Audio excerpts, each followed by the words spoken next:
नमस्कार दोस्तों, स्वागत है आप सभी का मेरी इस नई यात्रा में। इस बार मैं निकल पड़ा हूँ उत्तराखंड के अद्भुत वादियों की ओर। देहरादून से शुरू होने वाली मेरी यह यात्रा मुझे पिथौरागढ़ और फिर चंपावत ज़िले के सुंदर कस्बे लोहाघाट तक ले जाती है।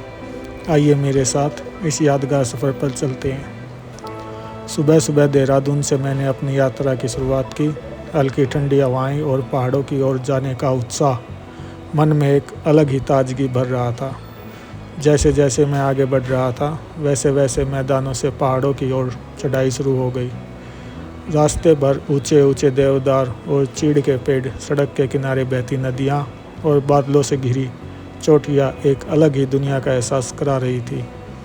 रास्ते में कई छोटे छोटे गांव दिखाई दिए जहाँ लोग अपनी दिनचर्या में व्यस्त थे।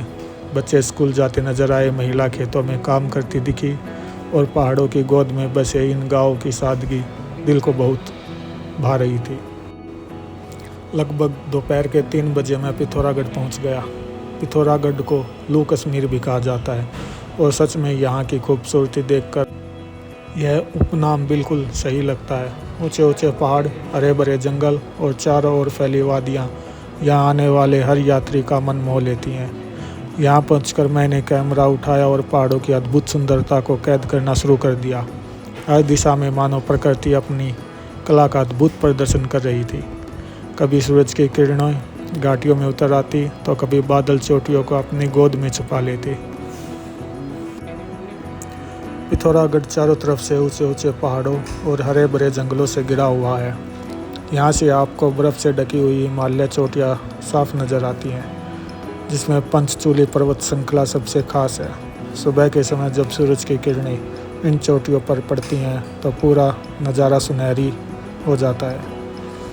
यहाँ घूमने के लिए कई जगह है। सबसे पहले तो पिथौरागढ़ किला, जहाँ से पूरे शहर और घाटियों का शानदार दृश्य दिखाई देता है। इसके अलावा चंदाक हिल टॉप भी बहुत मशहूर है।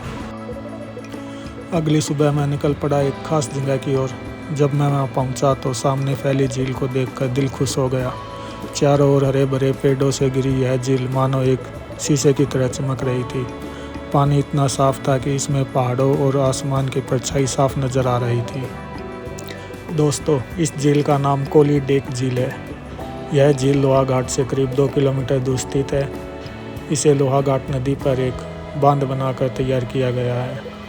झील का पानी बहुत ही साफ और शांत है। चारों तरफ फैले हरे भरे जंगल और ऊंचे ऊंचे देवदार के पेड़ इसकी सुंदरता को और बढ़ाते हैं। झील की लंबाई 1.5 किलोमीटर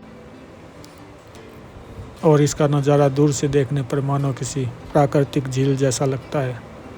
कोली डेक झील धीरे धीरे एक लोकप्रिय पर्यटन स्थल बन रही है। यहाँ आकर मैंने कुछ समय बैठकर शांति का अनुभव किया। यात्रा का सबसे खूबसूरत पल अगली सुबह मेरा इंतज़ार कर रहा था।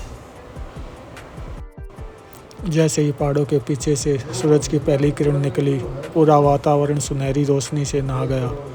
पहाड़ों की चोटियों पर पड़ती रोशनी और वादियों में फैली हल्की धुंध एक जादुई दृश्य बन रही थी। उस पल को देखना मानो किसी स्वर्गीय दृश्य को देखने जैसा था। मैंने कैमरे में इस नज़ारे को कैद किया, लेकिन यकीन मानिए असली अनुभव तो वहीं खड़े होकर महसूस करने में है। तो दोस्तों, यह थी मेरी खूबसूरत यात्रा। उम्मीद करता हूँ कि आपको यह सफ़र पसंद आया होगा। अगर वीडियो अच्छी लगी हो तो लाइक और शेयर करना न भूलें और ऐसे ही नए सफ़र देखने के लिए चैनल को सब्सक्राइब ज़रूर करें। मिलते हैं अगली यात्रा में, तब तक के लिए धन्यवाद।